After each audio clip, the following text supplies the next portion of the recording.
Assalamualaikum warahmatullahi wabarakatuh.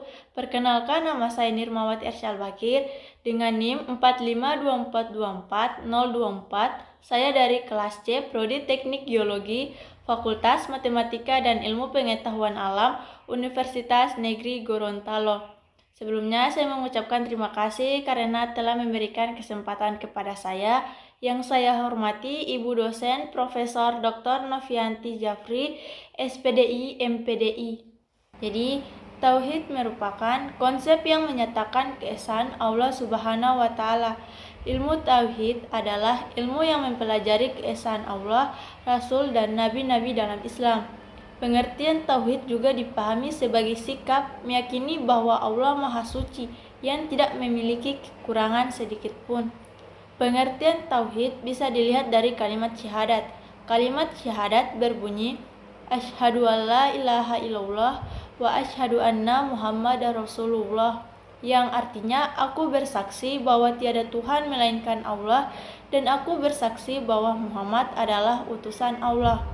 Dari kalimat syahadat ini menunjukkan bahwa tauhid adalah inti dan landasan seluruh ajaran Islam. Dengan mengikrarkan kalimat pertama, seorang muslim memantapkan diri untuk menjadikan hanya Allah sebagai tujuan, motivasi, dan jalan hidup. Jenis-jenis tauhid terdiri atas 3. Yang pertama, tauhid rububiyah, dan yang kedua, tauhid uluhiyah, dan yang ketiga yaitu tauhid asma wa sifat. Yang pertama, tauhid rububiyah. Tauhid rububiyah adalah kata yang dinisbatkan kepada satu di antara nama Allah Subhanahu wa taala, yaitu Rabb. Nama ini mempunyai beberapa arti, antara lain Al-Murabbi yang artinya pemelihara, An-Nasir yang artinya penolong, Al-Malik yang artinya pemilik, Al-Muslil yang artinya memperbaiki, Asy-Syahid yang artinya tuan, dan Al-Wali yang artinya wali.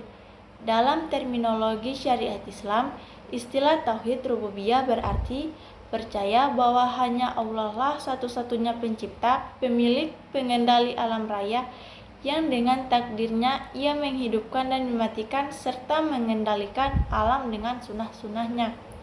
Dan yang kedua, tauhid uluhiyah. Tauhid uluhiyah dalam terminologi syariat Islam sebenarnya tidak keluar dari kedua makna tersebut.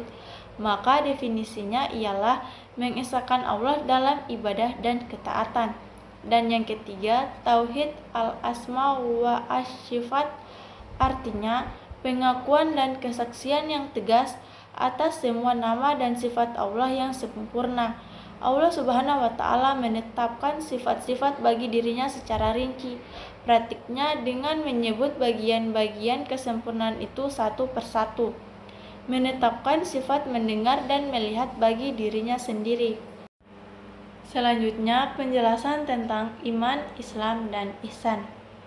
Iman secara bahasa berarti percaya, sedangkan menurut istilah, iman adalah membenarkan dengan hati, mengucapkan dengan lisan, dan dilaksanakan dengan anggota badan atau perbuatan. Pengertian iman terdiri atas 3 tingkatan. Yang pertama, tingkatan mengenal, tingkatan kesadaran, dan tingkatan hakul yakin. Kemudian rukun iman terdiri atas 6, yaitu iman kepada Allah Subhanahu wa taala, iman kepada malaikat, iman kepada kitab, iman kepada rasul, iman kepada hari akhir, dan iman kepada qada dan qadar. Selanjutnya, penjelasan Islam. Islam secara bahasa tunduk patuh, menyerah diri, dan selamat. Sedangkan menurut istilah ialah agama yang mengajarkan agar manusia tunduk patuh dan berserah diri sepenuhnya kepada Allah Subhanahu wa taala. Rukun Islam mencakup 5 hal. Yang pertama, mengucapkan 2 kalimat syahadat, yang kedua, mendirikan sholat, yang ketiga, membayar zakat, keempat, berpuasa di bulan Ramadan, dan yang kelima, menunaikan ibadah haji bagi yang mampu. Ihsan secara bahasa berarti berbuat baik, berbakti atau mengabdikan diri. Sedangkan menurut istilah, berbakti dan mengabdikan diri kepada Allah Subhanahu wa taala dengan dilandasi kesadaran dan keikhlasan.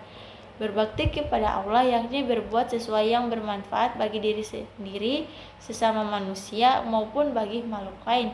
Ihsan ada 4 macam, yaitu yang pertama ihsan terhadap Allah, yang kedua ihsan terhadap diri sendiri, yang ketiga ihsan terhadap sesama manusia, yang keempat ihsan terhadap makhluk lain atau alam lingkungan. Kemudian hubungan iman, Islam, dan ihsan. Hubungan iman, Islam, dan ihsan tidak bisa dipisahkan satu dengan yang lainnya. Artinya, jika seseorang mengaku berakidah Islam atau sebagai Muslim, maka harus ada 3 unsur pokok ini di dalam dirinya, yaitu iman, Islam, dan ihsan. Ketiganya mempunyai hubungan yang sangat erat. Iman menekankan pada akidah dan keyakinan atau amal batin. Ilmu yang membahasnya adalah ilmu tauhid, yaitu hal-hal yang diyakini oleh seorang yang mukallaf atau orang yang telah dewasa yang wajib menjalankan hukum-hukum agama, yang terdiri dari ketuhanan, kenabian, dan hal-hal yang sam'iyat atau masalah yang gaib. Sekian presentasi dari saya. Jika ada yang salah saya mohon maaf. Billahi taufik wal hidayah. Wassalamualaikum warahmatullahi wabarakatuh.